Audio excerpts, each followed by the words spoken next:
The leaks have officially begun for Pokemon Legends Arceus. Let's take a look. Yo, whoa, what is going on YouTube? It's your boy Dan, aka aDrive. I'm bringing you guys a brand new video today, and today we are diving into the world of Pokemon Legends Arceus and the leak season, which has officially begun. And this is about the timeline that we expected, as multiple copies have surfaced, people have access to them, people are playing them, and now we're starting to get screenshots and short videos and all sorts of stuff floating through the internet like crazy. So I'm gonna be covering them obviously in these videos. I do want to make a disclaimer that I'm covering these from reporting and news purposes, and none of the footage utilized in this video is my own. I don't have the game yet, but hopefully soon.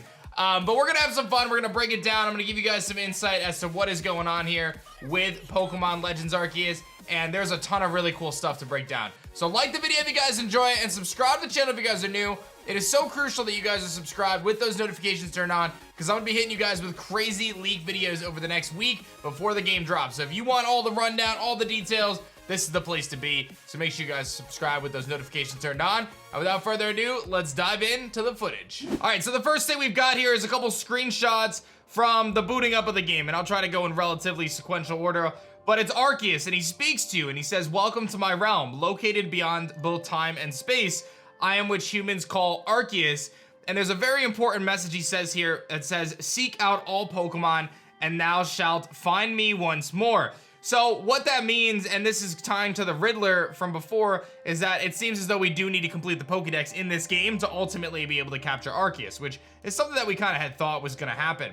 Now the next shots are really cool, showing you meeting the professor, and this is an idea of you actually being a time traveler. And it seems as though this game may actually be a sequel to Diamond and Pearl, as we see screenshots of the character being told that they're roughly about 15 years old, and it seems as though it is Dawn and Lucas from the Sinnoh region going in the past with their ARC phone. So it seems as though the beginning of the game kind of sets the stage for the fact that you are time traveling, believe it or not, and you are coming from the future essentially to go to the past. So I think there's still a lot to be uncovered, but that seems to be kind of the general storyline. There were some screenshots of the character essentially wearing the shirt from Alola, or I'm sorry, from Kalos, like one of the default shirts from Kalos.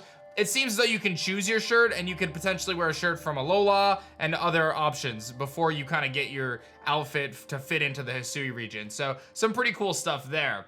There's a character here that actually looks like Karen from the Elite Four. So, and she's got an Eevee, which is interesting. So again, we're starting to see these characters that definitely tie to the past, right? They kind of tie back to the original, like the games that we know and the timeline that we know now.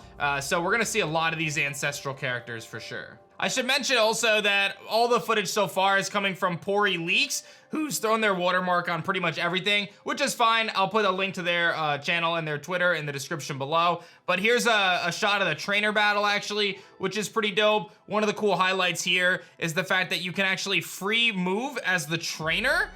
So that could be important. Not only are you in a fight now, but I'm wondering if you're able to move around to potentially reduce splash damage or taking damage from opposing Pokemon. So you see this initial trainer fight is against the Togepi here, and you see the trainer throwing down against them. And again, you have the ability to freely roam around and do really cool things. So that in my opinion is pretty dope. This screenshot here with one of the Silene saying, "You'll be expelled from the village to meet your fate and perhaps your death in the wild." So already a little bit more of a mature take on the Pokemon franchise that we see here. And this is from one of the earlier scenes in the game. So very epic.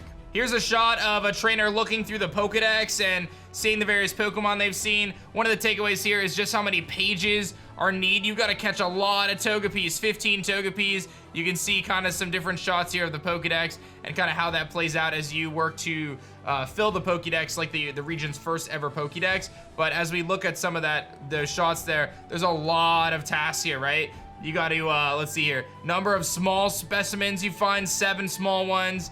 Number that you caught without being spotted. Number you caught while they were sleeping. Times you've seen it use Draining Kiss 25 times. Times you've given it food. Number you've evolved. Like, that's an absurd amount, right? The fact that you're gonna legitimately have to catch 20, 25, 30 Togepis to be able to advance it. And again, my theory at this point, and we'll find out very soon once this gets data mined, is is this gonna tie to Shiny Chance? The higher your research level for each Pokemon, is that going to increase the likelihood of a shiny of that species spawning in the wild? That's my theory at this point. Here's a wild Pokemon battle. I'll start at the beginning. Come up on the Buizel. The Buizel obviously has the icon above its head, which means it's noticed you and it's enraged and wants to fight you. You can't just catch it at that point. You have to sneak up on them. So you're ultimately gonna kind of throw down against them with your Cyndaquil. Cyndaquil's flame always lit, of course, looking very cool there. Buizel going for like Tail Whip, and it doesn't seem like, it seems like it's, oh, there's the kind of attack order showing up there of at which point which Pokemon attacks which. Quick attacks going off here, which might change that order and that priority. And overall, very clean. The water in the background's cool. We know we can move the trainer. All super cool stuff. Here's a shot of looking at some of Cyndaquil's stats here. You can see this is kind of confirmation that this is, I don't even know why they were talking. This is confirmation, though, that there are no natures, it seems, or I'm sorry, no abilities and no held items, I believe, at this point. We don't see anything like that through these screens. So, and obviously we know that the stats are made out to be very different in this game. And there's gonna be the candy system and just a total overhaul of how this works. I thought this is one of the coolest takeaways. You can take fall damage. So adding another layer, this actually looks like you're walking towards a quest marker, but adding another layer of depth to the gameplay, if you take too much, you know, jump from too high of a spot, you're gonna take fall damage, which I think is really cool. I love it. This is huge right here. This is indicating that evolution is very different. It's not seamless. You actually have to go to that Pokemon's kind of summary screen essentially and evolve them. So you don't have to cancel evolutions every level. You choose when to evolve them by saying, okay, they've met the requirements for evolution. I'm gonna go to their screen now and I'm gonna choose to evolve them. I feel like this is what the franchise needs, to be honest. If they're not gonna do like mid-battle evolutions, you should just be able to like, okay, you know, my Charmander hit 16. Whenever I want to evolve him, I just go to the options and there's a button that says, do you want to evolve him, essentially. I know it kind of isn't as fun as like evolving mid-battle like the anime, but I feel like it's a good solution for a game like this. From there, we see more information from the Riddler. There's a couple other shots that have floated around of gameplay. I wanted to cover kind of the majority of it. There's some really cool footage of the trainer using a smoke bomb to hide, and I'm sure we're gonna see a lot more stuff coming out today. This is basically what surfaced overnight from the handful of people who had copies, but there are a ton of copies being sold. I saw copies going on eBay last night. It's crazy, man. So there's a lot of physical copies out there. And we're expecting the data miners to get their hands on it within the next 24, 48 hours. And that's when we're gonna start to get a lot of this information, like final forms, new Pokemon, all that stuff. So again, stay glued to the channel. The Riddler comes out with a few other posts here, and he's kind of been some of the main information we've had, saying you wanna hear more about the leak season. All 3 dragons are key to the story, which is of course Dialga, Palkia, and Giratina. Diamond Pearl as the final boss is when you hit the story climax, so Dialga and Palkia. And Giratina is a beast in the post game, he says. He then goes on to talk about Volo, who I believe is the Ginkgo Guild person who looks like they're related to Cynthia. Talks about his team being Spiritomb, Roserade, Togekiss. That's familiar. A new form and Pokemon, and then he goes on to say that he actually partners up with Giratina, which could be the most epic battle involving a trainer and Pokemon at the same time in the entire franchise. It's pretty hard. It's a mix with turn-based and action elements. That has me very excited, I'm not gonna lie. That's insane. I'm very excited for the prospect of that.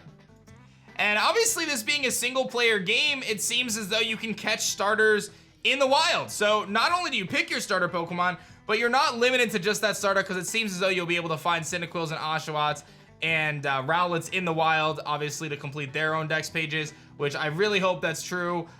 These screenshots do seem to indicate that, as the trainer seems to be finding. I mean, they're very blurry, so it's a little tricky to see. But it seems as though this shot here looks like that's an Oshawott, or that's a Rowlet. It's, again, very, very pixelated and blurry, but these are believed to be real at this point, that you can indeed find these wild starters in the wild, right? Like, you can find the starters that you choose in the wild as you go through the game, which I think is dope. So that's our first rundown of the leaks for Pokemon Legends Arceus. And again, I'm anticipating this game to just flood over the next few days. So again, stay glued to the channel. Make sure you guys subscribe, get those notifications turned on. You don't want to miss them. I'm excited because we're going to get those evolutions soon. We're going to get those new forms soon. and it's gonna be awesome. I personally am gonna try to stay away a little bit from the story stuff myself, but it's gonna be hard because it's just gonna be everywhere. But I'm excited for it. I'm excited to break it all down, and I hope you guys are as well. Be sure to like the video if you enjoyed it, and one last time, subscribe to the channel if you guys are new. Let me know your thoughts in the comment section below, and I'll keep you guys posted. We'll probably have another video later today, so I'll see you guys then. Peace.